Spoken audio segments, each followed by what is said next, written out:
Hello, सभी का स्वागत है मेरे इस फेसबुक लाइव पर आज सुबह पुनः। दोस्तों, जिस तरह से मैंने आपको बताया है कि मैं पिछले 4 दिन से कंटिन्यूअस आपके साथ अपनी कविता लेके हाजिर हुआ हूं। मेरी कविता जीवन का सच है, उसके ऑलरेडी हम 3 स्टैंजा पूरे कर चुके हैं। 3 स्टैंजा हम उसके देख चुके हैं कि 3 स्टैंजा में मैंने क्या समझाया है, 3 पदों पे मैंने क्या समझाया है। और आज हम देखते हैं चौथा पद। आज हम देखते हैं चौथा पद, मेरी कविता जिसको मैंने ऑलरेडी अनाउंस किया था कि मैं आपके साथ उस कविता को लेकर बात करूंगा। दीपक श्रीवास्तव जी, स्वागत है आपका। तो अब मैं अपनी कविता का चौथा छंद, चौथा पद आपके सामने यहां पर प्रस्तुत करता हूं। विनम्र बनो, सहृदय बनो और संतोषी भी। विनम्र बनो, सहृदय बनो और संतोषी भी। कोई शंका हो तो महान जीवनियों को पढ़ो। कोई शंका हो तो महान जीवनियों को पढ़ो। पूरी कविता रिपीट करूंगा। चाहे कुछ पाने की तो मेहनत करो। दुनिया की कठिनाइयों से तुम डट कर लड़ो। वही सफल होता है जो सजग है। वही सफल होता है जो सजग है। व्यर्थ की आपाधापी से तुम मत अड़ो। व्यर्थ की आपाधापी से तुम मत अड़ो। अनुशासित रहना सीख लो इस जीवन में। ये वाला छंद कल हुआ था। अनुशासित रहना सीख लो इस जीवन में। फिर दुनिया के पहाड़ पर हंस कर चढ़ो। फिर दुनिया के पहाड़ पर हंस कर चढ़ो। और आज का क्या है? विनम्र बनो, सहृदय बनो और संतोषी भी। विनम्र बनो, सहृदय बनो और संतोषी भी।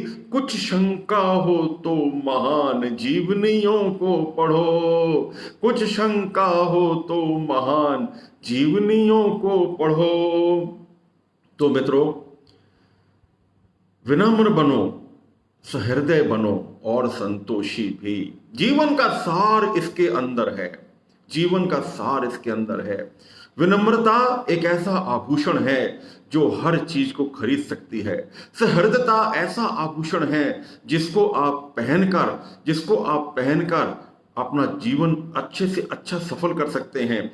और संतोषी होना, धैर्यवान होना, नहीं, धैर्यवान थोड़ा सा अलग है, पर संतोषी होना कि जितना मिल जाए, जितना आपने काम किया है, यदि आप उसी में संतोष करते हैं तो आप कभी भी दुखी नहीं रह सकते हैं।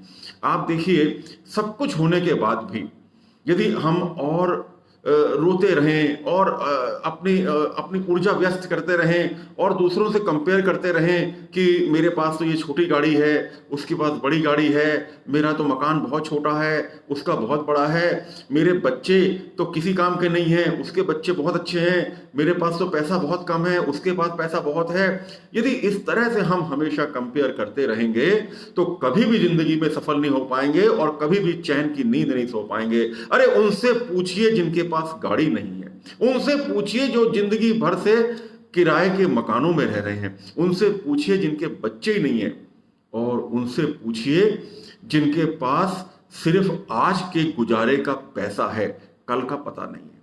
तो क्या बात करते हैं हम? संतोष बहुत बड़ी चीज है, संतोषी होना बहुत बड़ी चीज है। तो मैंने यही कहा कि विनम्र बनो, विनम्रता सबसे बड़ा आभूषण। उसके बाद मैंने कहा सहृदय बनो। सहृदयता से क्या समझते हैं हम? सबके प्रति एक अच्छा विचार रखना, सबके प्रति एक अच्छी भावना रखना। किसी ने यदि कुछ गलत किया भी है तो उसके प्रति अपनी भावनाओं को बिगड़ने मत देना, क्योंकि अल्टीमेटली होता क्या है कि भुगतना आपको पड़ता है। आप ही आप अंदर जलते हैं, आप ही आप अंदर आंदोलित होते हैं, आप ही आप अंदर विचार करते हैं और आप अपने आप को ही तकलीफ देते हैं। तो सहृदय बने। यदि किसी ने कुछ बुरा कर भी दिया ना तो उसका भाग्य उसके आगे। कहते हैं कि आपको सारा जन्म मरण जो है आपको इसी जीवन में निभा के जाना है, आपको सारे हिसाब किताब इसी जीवन में पूरे करके जाने हैं। तो यदि कोई मान लीजिए आपके साथ कुछ गड़बड़ करता भी है तो उसके प्रति सहृदयता रखें। ठीक है, उसकी किस्मत उसके आगे, मेरी किस्मत मेरे आगे, कौन सा मेरा सब कुछ ले गया वो। तो विनम्र बने, सहृदय बने और संतोषी भी। कोई शंका हो तो महान जीवनियों को पढ़ें। दोस्तों, ऐसी ऐसी जीवनियां हमारे चारों तरफ बिखरी पड़ी हैं। ऐसे ऐसे लोगों के ऑटोबायोग्राफीज हैं जिनको हम पढ़कर अपने आप को सफल बना सकते हैं। मैंने अभी कुछ दिन पहले नेल्सन मंडेला की बायोग्राफी को आपके साथ शेयर किया था। क्या व्यक्ति जो 27 साल जेल में रहा, 27 साल के बाद जेल से छूटने के बाद भी उसके मन में किसी के प्रति द्वेष नहीं है, वो कंस्ट्रक्टिव काम में लग गया, उसे नोबेल प्राइज दिया गया और उसके बाद वो दक्षिण अफ्रीका का राष्ट्रपति बना। राष्ट्रपति बनके उसने रंगभेद के खिलाफ न जाने कितने कार्य किए। तो ऐसे ऐसे कईयों की जीवनी हैं जो हमारी आंखें खोल देती हैं। मैंने जे.आर.डी. टाटा को पढ़ा है, मैंने नेल्सन मंडेला को थोड़ा सा पढ़ा है, मैंने अब्दुल कलाम साहब को पढ़ा है, मैंने ऐसे कई और ऑटोबायोग्राफीज पढ़ी हैं जिनको कि आप पढ़कर अपने दिमाग को दिशा निर्देश दे सकते हैं। तो इसीलिए मैंने उसमें कहा है, कोई शंका हो तो, यदि आपको इसमें कोई शंका हो, यदि आपको लगे कि विनम्र बने रहने से कुछ नहीं होगा, सहृदय बनने से कुछ नहीं होगा। कई लोग कहते हैं ना, बहुत ज्यादा आप विनम्र बनते हैं, बहुत ज्यादा सहृदयता रखते हैं तो आपको लोग ठोकरें मारते हैं। ऐसा नहीं है। मैं ये नहीं कहता हूं कि आप इतने विनम्र बने और इतने सहृदय हो जाएं कि आपको अपनी आवश्यकताओं की पूर्ति के लिए लाले पड़ जाएं। ऐसा नहीं है। आप विनम्रता और सहृदयता एक बिल्कुल दूसरे परिप्रेक्ष्य में इसको लेकर चलें। तो आप विनम्र बने, सहृदय बने और संतोषी भी। कुछ शंका हो तो महान जीवनियों को पढ़ें, कुछ शंका हो तो महान जीवनियों को पढ़ें। तो चलिए, ये चौथा छंद, चौथा पद, चौथा स्टैंजा जो मैंने आपके सामने रिपीट किया, और अब मैं पूरी कविता एक बार पुनः आपके सामने यहां करूंगा। और शायद कल एक सुबह कार्यक्रम है 11 बजे का, इसलिए शायद कल मैं 11 बजे ना आके 10 बजे आपके साथ जुड़ने की कोशिश करूंगा, या 10:30 बजे आपके साथ जुड़ने की कोशिश करूंगा। और ये जो 5वां छंद है ये मैं आपको कल पढ़ के सुनाऊंगा, पर इसका रिपीट टेलीकास्ट मैं मंडे को फिर से करूंगा, क्योंकि सबको मालूम है कि मेरा समय 11 बजे का है। ऐसा ना हो कि समय की गफलत के कारण कुछ लोग जुड़ने से रह जाएं।